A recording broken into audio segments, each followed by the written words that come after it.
এই জীবন যেন বহতা নদীর মতো, চলার পথে কত বাক মোহনা শত, আছে আরো দ্বন্দ্ব আলো আধারের, বেছে নিতে হবে তাই পথ আমাদের। আসসালামু আলাইকুম। প্রিয় দর্শক, আপনারা যারা দেশে আছেন প্রবাসে, সবাইকে জানাই অনেক অনেক প্রীতি ও শুভেচ্ছা। শুরু হলো টক শো আলোকপাত। আমাদের আজকের বিষয় পবিত্র কোরআন চর্চা। আপনাদের সাথে আছি আমি জয়নুল আবেদিন আজাদ। আর আজকে আমাদের মাঝে অতিথি হিসেবে উপস্থিত আছেন বাংলাদেশ জাতীয় ইমাম সমিতির যুগ্ম মহাসচিব এবং সহকারী অধ্যাপক আহসানিয়া ইনস্টিটিউট অব সুফিজম জনাব শাইখ মোহাম্মদ ওসমান গনি। আসসালামু আলাইকুম আরহামতুল্লাহি ওবারাকাতু। প্রিয় দর্শক, আমাদের আজকের যে বিষয় পবিত্র কোরআন চর্চা। শ্রবণের পর প্রাথমিকভাবে আমাদের মধ্যে এরকম একটি ভাব জাগতে পারে, তো খুবই পরিচিত বিষয়। পবিত্র কোরআনকে তো আমরা চিনি, আমরা সম্মান করি, কত চুমু খেয়েছি, তো এটা আর নতুন কি বিষয়? এমন একটি বাতাবরণ যখন সৃষ্টি হয় তখন প্রশ্ন জাগে, আসলে কি পবিত্র কোরআনের সাথে আমাদের পরিচয় ঘটেছে? আসলে কি পবিত্র কোরআন চর্চায় আমরা যথা দায়িত্ব পালন করতে পেরেছি? পবিত্র কোরআনের সাথে আদবের সাথে আমাদের যে ব্যবহার করা প্রয়োজন ছিল, মহান রাব্বুল আলামিন নেয়ামত হিসাবে পবিত্র কোরআনকে আমাদের যেভাবে উপহার দিয়েছে ফোরকান হিসেবে, আমরা সেভাবে কি পবিত্র কোরআনকে গ্রহণ করতে পেরেছি?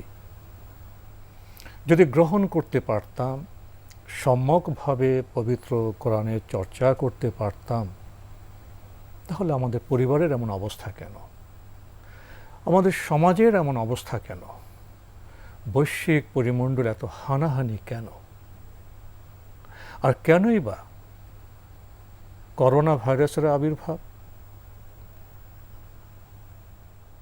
করোনা ভাইরাস শুধু জীবতাত্ত্বিক বিষয় নয়, করোনা ভাইরাস শুধু স্বাস্থ্যবিধির বিষয় নয়, এটি আযাবেরও বিষয়। কখন আযাব নাজিল হয়? বান্দা পবিত্র কোরআন চর্চা করবে, কোরআনের সৌরভে মণ্ডিত হবে, তারপরেও কি রাব্বুল আলামিন তিনি এ পৃথিবীতে আযাব নাজিল করবেন? ভূমিকায় এসব প্রশ্ন এজন্যই রাখলাম যাতে আমরা বিষয়টা উপলব্ধি করতে পারি। শাইখ মোহাম্মদ ওসমান গনি, আমরা প্রথম থেকে আলোচনাটা শুরু করি। যেমন পবিত্র কোরআনের কথা বলছি, এই শব্দের অর্থটা কি? ধন্যবাদ সুপ্রিয় উপস্থাপক এবং সম্মানিত দর্শক শ্রোতা।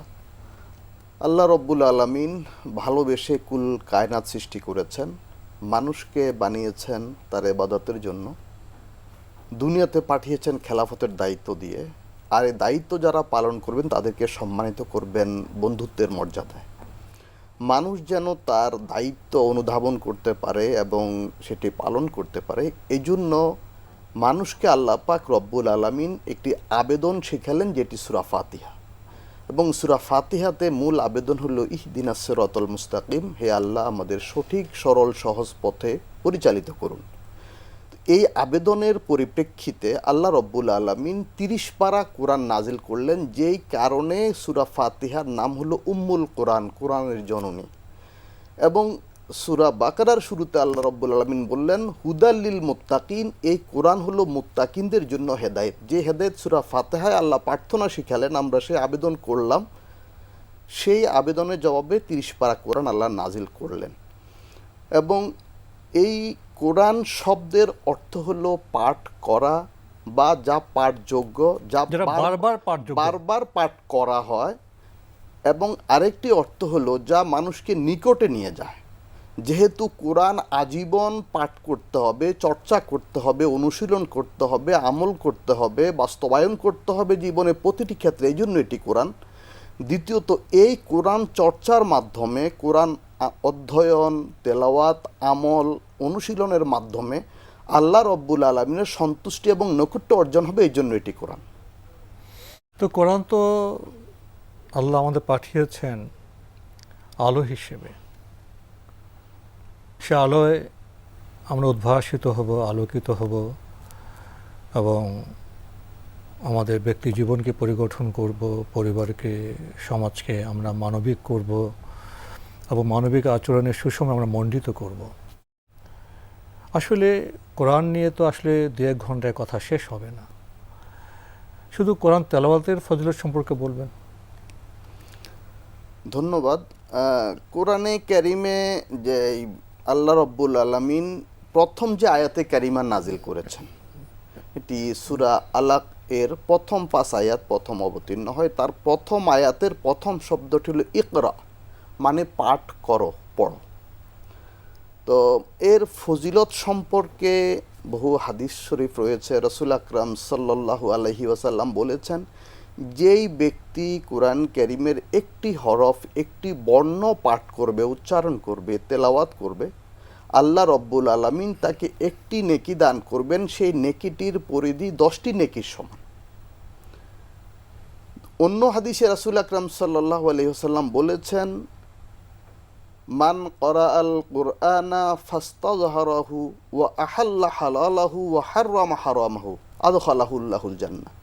যেই ব্যক্তি কোরআন পাঠ করবে, অনুধাবন করবে, আত্মস্থ করবে, আমল করবে, চর্চা করবে, আল্লাহ রব্বুল আলামিন তাকে জান্নাতে প্রবেশের সুযোগ দান করবেন। সুবহানাল্লাহ।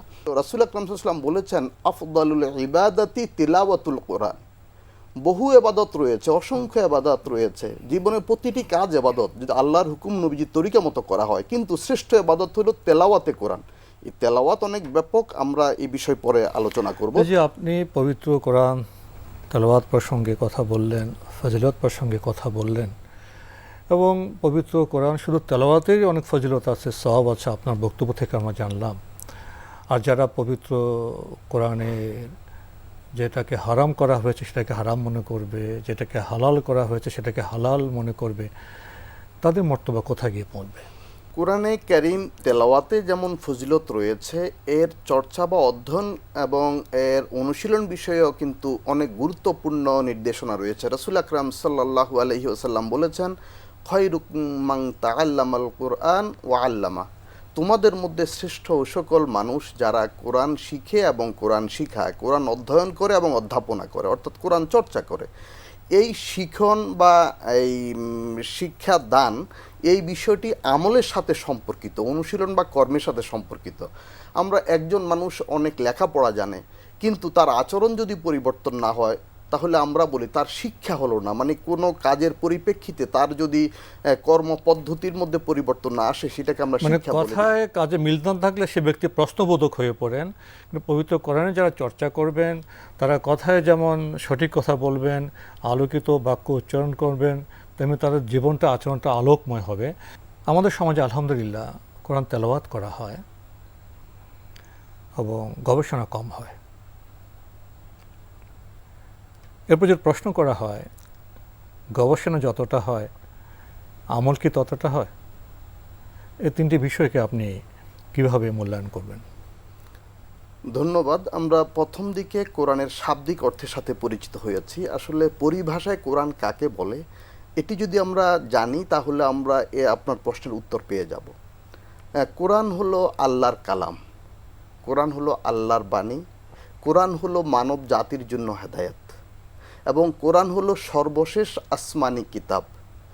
সর্বশেষ নবী মুহাম্মদুর রাসূলুল্লাহ সাল্লাল্লাহু আলাইহি সাল্লামের উপরে যা অবতীর্ণ হয়েছে, এবং কিয়ামত পর্যন্ত সকল মানুষের দুনিয়ার শান্তি, উন্নতি, পরকালে মুক্তির জন্য একমাত্র পথ হলো কোরআন অনুসরণ করা। এবং ইসলামী বিশ্বাসের প্রাথমিক যেই 7টি বিষয় রয়েছে তার 3 নম্বর হলো কিতাব বা আল্লাহর ওহী বিশ্বাস করা। আল্লাহকে বিশ্বাস, ফেরেশতা বিশ্বাস, কিতাব বিশ্বাস, তারপরে রসুল বিশ্বাস, আখিরাত বিশ্বাস, তাকদীর বিশ্বাস এবং মৃত্যুর পর পুনর্জীবনে বিশ্বাস। এই বিষয়গুলোর মধ্যে অন্যতম কিতাব বা কোরআন। এই কোরআনে বিশ্বাস মানে কি? কোরআনের বিশ্বাস মানে হলো এটি আল্লাহর কালাম, এটি বিশ্বাস করা, সর্বশেষ কিতাব এটি বিশ্বাস করা, এবং এটি একমাত্র পথ দুনিয়ার শান্তি পরকালে মুক্তির, এটি বিশ্বাস করা। দ্বিতীয়ত, কোরআন তেলাওয়াত আমাদের জন্য ফার্জ ইবাদত, কারণ কোরআনের প্রথম শব্দ হলো ইকরা, পড়ো। এবং সূরা মুজাম্মিলে আল্লাহ রাব্বুল আলামিন বলেছেন যে রাসূল আকরাম সাল্লাল্লাহু আলাইহি ওয়াসাল্লামকে নির্দেশ করেছেন যে তুমি কোরআন পাঠ করো। সূরা মুদ্দাসিরে বলেছেন পাঠ করো। এইভাবে কোরআনে কারীমে বহু আয়াতে পাঠের নির্দেশনা রয়েছে। আল্লাহ রাব্বুল আলামিন বলেছেন ওয়ারাত্তিলিল কুরআনা তারতিলা, কোরআন বিশুদ্ধ উচ্চারণে পাঠ করা এটি আরেকটি ফার্জ। তারতিলের সাথে পাঠ করা ফার্জ। এবং নামাজ শ্রেষ্ঠ ইবাদত ইমানের পরে, সেই নামাজের মধ্যে প্রধান অংশ কিন্তু কোরআন তেলাওয়াত করা। এবং আমরা যদি আরেকটু লক্ষ্য করি, ফরজ নামাজ তো সীমিত আকারে আদায় করা হয়, কিন্তু নফল নামাজ দীর্ঘ আকারে ধীরে সুস্থে আদায় করা হয়, এবং সেখানে অনেক বেশি পরিমাণে কোরআন তেলাওয়াতের নির্দেশনা রয়েছে। রাতের নামাজে কিয়ামুল লাইলে এত দীর্ঘ আয়াত সূরা পড়তেন, পা তো ফুলে যেত না। আমাদের নবী করিম সাল্লাল্লাহু আলাইহি ওয়াসাল্লাম, সাহাবে একরাম, তাবেঈন, তাবেঈন এবং বুজুর্গানে দিন, আমাদের যারা আকাবের, সকলেই কিন্তু এই রাতের নফল নামাজে কোরআন তেলাওয়াত করতেন। অর্থাৎ নফল নামাজের উদ্দেশ্যই হলো কোরআন তেলাওয়াত করা। এখানে প্রসঙ্গত আমরা একটা তথ্য দেব, সেটি হলো কোরআন তেলাওয়াত করলে সর্বনিম্ন প্রতি হরফে যে 10টি নেকি, এটি হলো মুখস্থ তেলাওয়াত করলে, না দেখে। কিন্তু যদি কেউ দেখে দেখে তেলাওয়াত করে, অজুর সাথে তেলাওয়াত করলে 25 নেকি, অজুর সাথে দেখে তেলাওয়াত করলে প্রতি হরফে 50 নেকি, এবং নামাজের ভিতরে সেটি তেলাওয়াত করলে দ্বিগুণ মানে 100 নেকি। তো এইভাবে নেকির পরিমাণ এবং অর্থ বুঝে পড়লে আরও অনেক বেশি নেকি। আমরা প্রথমে জানলাম যে বিশ্বাস করা, ইমান বিল কোরআন, এটি প্রথম দায়িত্ব। দ্বিতীয় হলো কোরআন সহিহ তেলাওয়াত বা পাঠ করা দায়িত্ব আমাদের। 3 নম্বর হলো কোরআন বুঝা আমাদের দায়িত্ব। যারা কোরআন নিয়ে গবেষণা করছেন তাদের মধ্যে মর্যাদা অনেক বেশি হবে।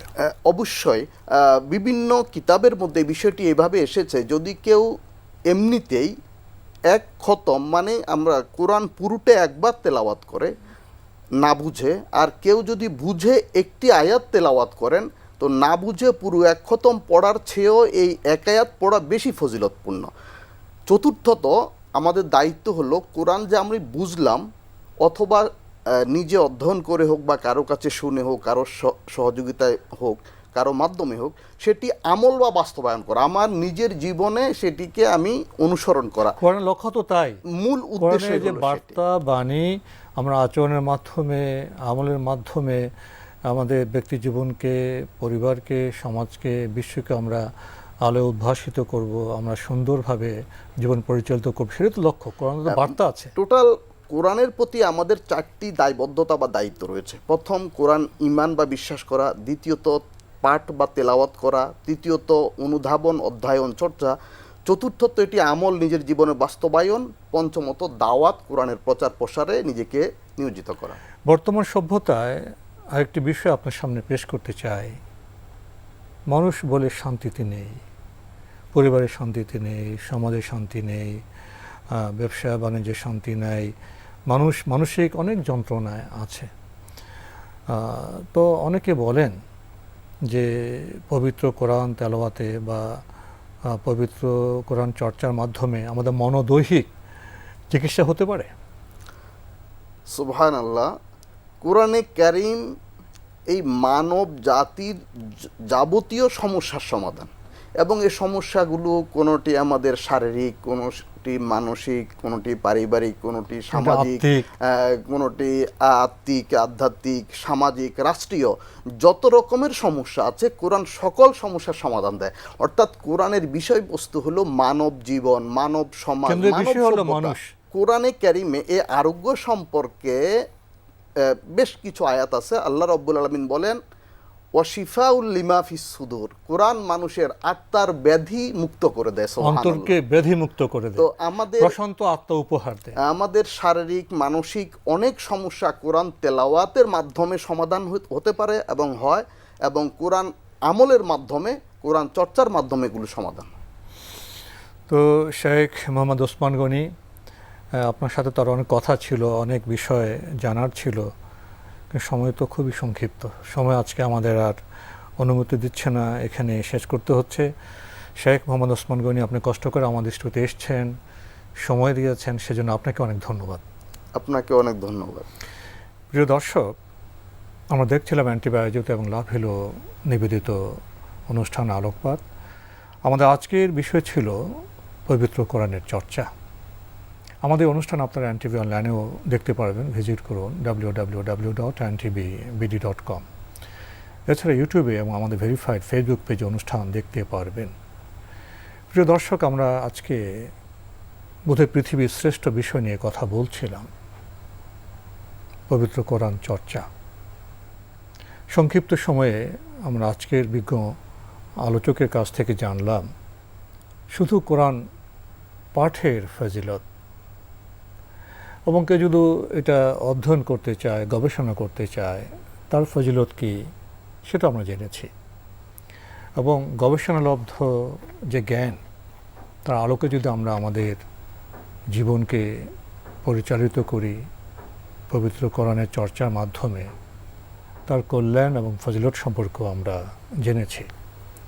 কিন্তু প্রশ্ন হলো, যারা নিজেদেরকে আমরা মুসলিম বলছি, বান্দা হিসেবে পরিচয় দিচ্ছি, সে বান্দা হওয়ার আলো আমরা কোত্থেকে পাব? নাজিলকৃত যে কিতাব আল কোরআন থেকে তো পাব, কিন্তু আমরা কোরআন কতটা চর্চা করছি? কোরআন কি আমাদের কাছে থাকে, পাশে থাকে, হৃদয়ে থাকে? তাহলে আমরা কিভাবে আলোকিত হব? আমাদের সমাজ কিভাবে সুন্দর হবে? বর্তমান সভ্যতায় আমাদের যে মানসিক যন্ত্রণা, দৈহিক ক্লেশ, কষ্ট, এ থেকে পরিত্রাণের উপায় তো পবিত্র কোরআনই আছে। আল্লাহ তো নিয়ামত দিয়েছেন, কিন্তু আমরা সে নিয়ামতকে সঠিকভাবে গ্রহণ করতে পারছি কি? আসুন আমরা প্রত্যেকে নিজেকে প্রশ্ন করি, আত্মসমালোচনা করি। আসুন কোরআন মনস্ক হই, কোরআনের আলোয় আলোকিত হই। তাহলে আমাদের ব্যক্তি জীবন, সমাজ, রাষ্ট্র এবং বৈশ্বিক পরিমণ্ডল শান্তিতে ভরে যাবে। আসুন আমরা হই শান্তির পথের অভিযাত্রী কোরআনের আলোকে। প্রিয় দর্শক, মহান আল্লাহ আমাদের সবাইকে নিরাপদে রাখুন, রাখুন শান্তিতে। আসসালামু আলাইকুম। চলার পথে কত বাক মোহনা শত, আছে আরো দ্বন্দ্ব আলো আধারের, বেছে